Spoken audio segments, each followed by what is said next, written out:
यदि आप छेड़ोगे नहीं, पुलिस पर हमला नहीं करोगे तो आपकी इनकाउंटर नहीं होगी। चौराहे पे करेंगे तो दूसरे चौराहे पे योगी जी बोलते हैं जो तुम्हारा यमराज इंतजार करता है। देखिए देश में जितने रामद्रोही थे, लालू यादव लीजिए, आज देख लीजिए उसके परिवार का क्या दशा है। ममता बनर्जी ले लीजिए, डीएमके ले लीजिए, सारे रामद्रोही त्रस्त हो गए हैं। अब एक अखिलेश बचे हैं जो फुक फुक कर रहे हैं। तो बाबा तो हमारे पूरे देश में लोकप्रिय हैं। लगता कुछ नहीं है, फिक्स है।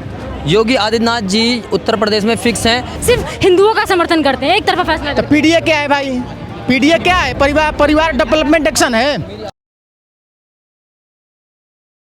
अखिलेश यादव जी कहते हैं कि गुंडागर्दी बहुत ज्यादा बढ़ गया है यूपी में। नहीं तो उनके लोग गुंडागर्दी कर रहे हैं ना, उनके लोग कर रहे हैं जो पिटाते हैं, जिनकी इनकाउंटर होती है, जो सभ्यता से आत्मसमर्पण करते हैं, उनको जेल में रख के योगी जी खिलाते हैं। लेकिन चौराहे पे करेंगे तो दूसरे चौराहे पे योगी जी बोलते हैं जो तुम्हारा यमराज इंतजार करता है। कह रहे हैं कि सिर्फ मुसलमानों के बच्चों को टारगेट करके उनका इनकाउंटर किया जा रहा है बस। नहीं, ऐसा नहीं है, बहुत सारे हिंदुओं का इनकाउंटर हुआ है। विकास दुबे कौन मुसलमान था? इस तरह के आरोप लगा करके योगी महाराज को बदनाम करने की चेष्टा की जाती है। यदि आप छेड़ोगे नहीं, पुलिस पर हमला नहीं करोगे तो आपकी इनकाउंटर नहीं होगी। आप बकरीद के दिन आप गाय का एक तरफ नारा लगा रहे थे गौ हत्या बंद करो, और दूसरी तरफ हिंदू का आप कुर्बानी दे रहे थे। देश की जनता समझती नहीं है, हिंदू सहनशील है, सहता है वर्षों से। इसका मतलब ये नहीं है जो तुम्हारे खोपड़ी को नहीं समझता है, तुम्हारे नवाज को नहीं समझता है, तुम्हारे जिहाद को नहीं समझता। सर अखिलेश यादव जी कह रहे हैं कि बहुत दिन रह लिया अब योगी जी, अब उनका बुलडोजर भी वापस जाएगा और वो भी अपने वापस जाएंगे मटकी ओर। देखिए, अब नया बदलाव आएगा, अखिलेश यादव जी आएंगे। देखिए देश में जितने रामद्रोही थे, लालू यादव लीजिए, आज देख लीजिए उसके परिवार का क्या दशा है। ममता बनर्जी ले लीजिए, डीएमके ले लीजिए, सारे रामद्रोही त्रस्त हो गए हैं। अब एक अखिलेश बचे हैं जो फुक फुक कर रहे हैं। तो बाबा तो हमारे पूरे देश में लोकप्रिय हैं। सब तो कहते हैं कि वोट चोरी से जीतते हैं, बीजेपी भी वोट चोरी करता है तब जीत रहा है। हाँ, तमिलनाडु में भी वोट चोरी किए, केरल में भी वोट चोरी किए, बेंगलोर में भी वोट चोरी किए, और कहाँ हिमाचल में वोट चोरी किए। ये सब देखिए यही तरीका है। अब हम अटल जी जैसा कहाँ विपक्ष खोजेंगे, आडवाणी जैसा, चंद्रशेखर जैसा। इन लोग विपक्ष का काम ठीक से नहीं कर पा रहा है, केवल चाहता है जो हमको शीश महल जो हमने बनाया वो किसी तरह से मिल जाए। सत्ता का जो भोग अपने परिवार को, अपने संबंधी को, अपने रिलेशन को जो सुख देता था, उसके लिए बेचैनी है। कहीं कोई सकने वाला नहीं है। सनातन जाग गया है, राम मंदिर भव्य बन गया है। हर एक रामद्रोही का इसी तरफ का राजनीतिक होगा, राजनीतिक बलि। लगता कुछ नहीं है, फिक्स है। योगी आदित्यनाथ जी उत्तर प्रदेश में फिक्स हैं, क्योंकि उनको माफिया का बाप कहा जाता है, उत्तर प्रदेश का राजा कहा जाता है। योगी आदित्यनाथ उनका नाम है और हम उनको पूजते हैं, उनके चरणों को पूजते हैं। इस बार तो अखिलेश यादव जी कह रहे हैं कि वो फुल बहुमत से आएंगे यूपी में। कौन कह रहा था?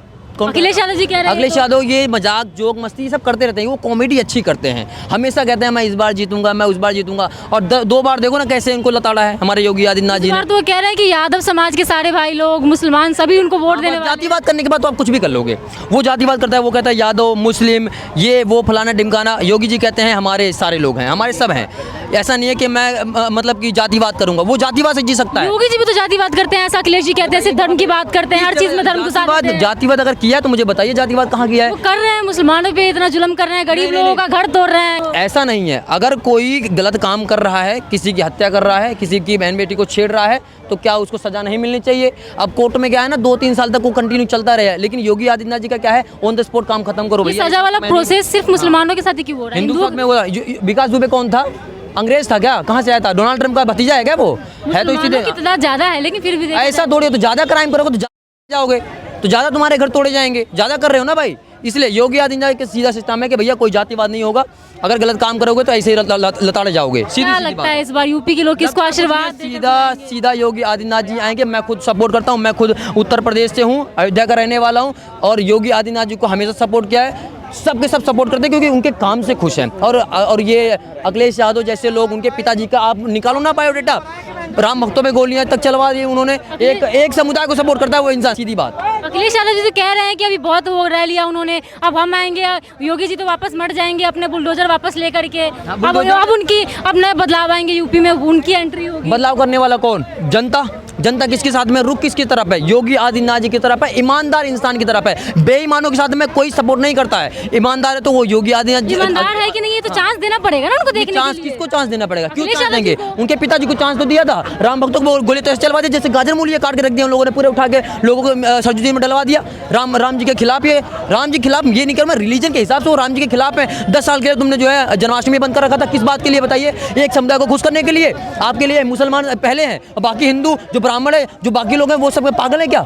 ऐसा नहीं होता है। देखिए उत्तर प्रदेश के अंदर अभी जिस हिसाब से योगी आदित्यनाथ जी का कार्यकाल है, 10 साल उन्होंने बहुत अच्छा काम किया है। मुझे लगता है कि वो अगले साल भी वो आएंगे, पब्लिक उनको प्यार करती है, सपोर्ट करती है और हम भी सपोर्ट करते हैं। अखिलेश यादव जी कह रहे हैं कि महिलाओं की स्थिति तो इतना बेकार कर दिया है, इतना गुंडागर्दी बढ़ा दिया है, आप कह रहे हैं कि इतना अच्छा कर दिया। बताइए किस महिला के साथ में गलत हुआ है? और अगर किसी महिला के साथ में गलत हुआ है या उनको किसी ने छेड़ा है या कोई रेप या बलात्कार का मामला सामने आया है, तो बताइए कहाँ पे कार्रवाई नहीं हुई है? किसके घर पे बुलडोजर नहीं चला है? या फिर जो गलत काम किया है उसके साथ में गलत नहीं हुआ है? गलती कर रहा है बेटा, घर तोड़ दे रहा है पूरे परिवार का, ये कहाँ से ये सही बहुत है? अच्छी बात है, ये बहुत अच्छा काम किया है। उनके घर ऐसे वालों ही- की क्या गलती? मैं बताता हूँ ना क्या गलती है। उनके माँ बाप ने उनको सही संस्कार नहीं दिए। वो लड़का जाकर किसी की बहन बेटी को छेड़ रहा है, बलात्कार कर रहा है, तो जब बेटे के साथ में गलत होगा, पूरा परिवार का घर तोड़ा जाएगा, तो बाकी जितने भी लोग हैं ना उत्तर प्रदेश में, वो समझाएंगे अपने बच्चों को कि बेटा बाहर जाना ना तो किसी भी लड़की को अपनी बहन की नजर से देखना, किसी लड़की को छेड़ना मत, किसी के साथ हत्या मत करना, वरना तेरे चक्कर में जो छत है ना ऊपर, ये तोड़ देगा योगी आदित्यनाथ जी। इसलिए जो है ये काम करना जरूरी है। और उत्तर प्रदेश में जानते हैं सबसे ज़्यादा सुरक्षित कौन फील कर रहा है? उनकी बीबी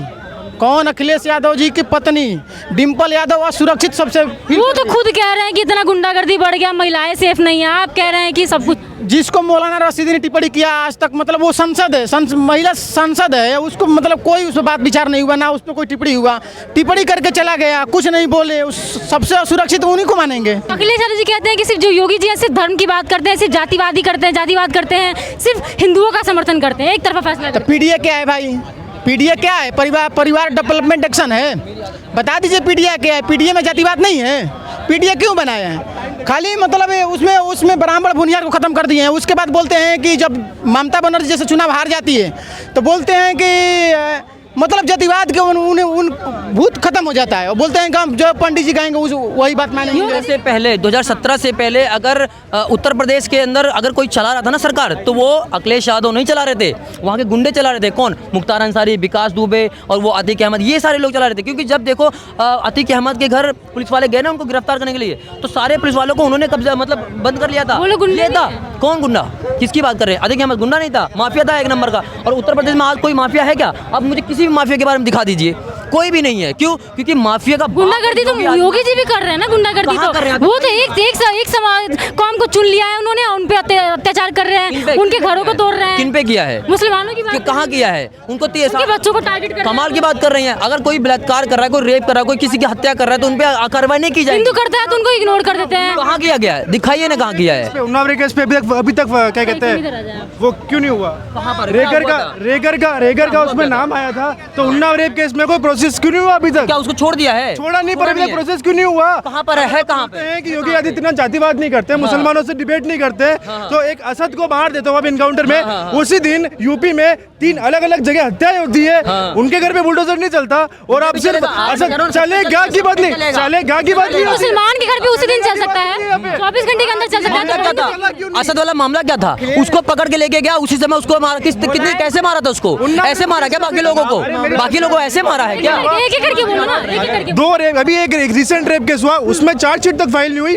वो महिला जाके बोलती है यूपी सरकार को कि हमको इंसाफ दो, उसको अभी तक इंसाफ क्यों नहीं दिया गया? क्यों नहीं मिलेगा इंसाफ? केस नहीं चल रहा है, केस नहीं चल रहा है, केस नहीं चल रहा है। मुलायम सिंह की सरकार में एक लड़की का बलात्कार होता है, मुलायम सिंह कहते हैं लड़कों से गलती हो जाती है, वहाँ कोई सवाल जवाब नहीं करना है, लड़कों से गलती हो जाती है। आज इनको बहुत दर्द हो रहा है कि मुसलमान मारे जा रहे हैं। अंकल जी क्या लगता है कि इस बार यूपी में किसको लगा आशीर्वाद देके जिता सकते हैं? मैं यूपी आजमगढ़ से आता हूँ। अच्छा। और यूपी में क्या क्या वो मैं सारी बात बता रहा हूँ। देखिए एक समय था अखिलेश यादव जी की सरकार थे और इसमें आदित्यनाथ योगी जी महाराज जी की सरकार है। 10 साल इनका कार्यकाल हो चुका है। ऐसे योगी जी का भी काम सराहनीय है।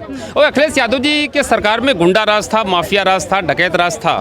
ठीक है। बाकी अखिलेश यादव जी ने कहीं ना कहीं लोगों को नौकरी दी है, बाकी वो करप्शन कंट्रोल करने में नाकाम रहे, भ्रष्टाचार कंट्रोल करने में नाकाम रहे, तो कहीं ना कहीं जनता का जो विश्वास था उनकी तरफ से उठता दिखाई। तो आपको क्या लगता है कि इस बार वो आ सकते हैं यूपी में? नहीं, वो मैदान में है नहीं, वो मैदान में है नहीं, बाकी उनके पास एक चांस है, वो आ सकते हैं। बाकी अब इनके पार्टी के प्रवक्ता लोग विवादित बयान देते हैं कि भाटिया जी ब्राह्मणों को कुछ भी बोल जाते हैं।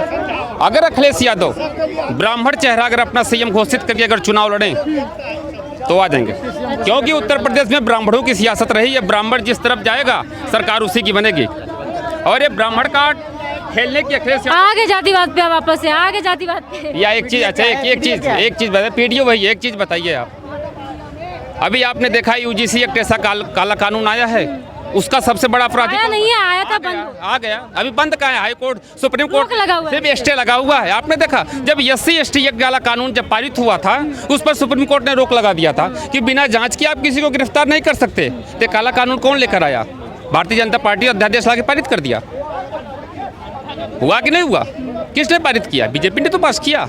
और उसका सबसे ज़्यादा अगर आप देखेंगे तो उसका निशाना कौन बन रहा है? समर्थ समाज ही तो बन रहा है, बन रहा है कि नहीं? तो यूजीसी एक्ट जो काले कानून लाने की जरूरत क्यों पड़ रही है? जब कहीं मांग नहीं हो रही है, कहीं भेदभाव नहीं है, तो आप ऐसे काले कानून क्यों लाकर समर्थ समाज के बच्चों के पैरों में बेड़ियां बांधी जा रही है कि समर्थ समाज के बच्चे पढ़ ना पाएं, उन्हें शिक्षा से वंचित किया जा रहा है? आखिर ऐसा क्यों? आखिर काले कानून लाने की जरूरत क्या है?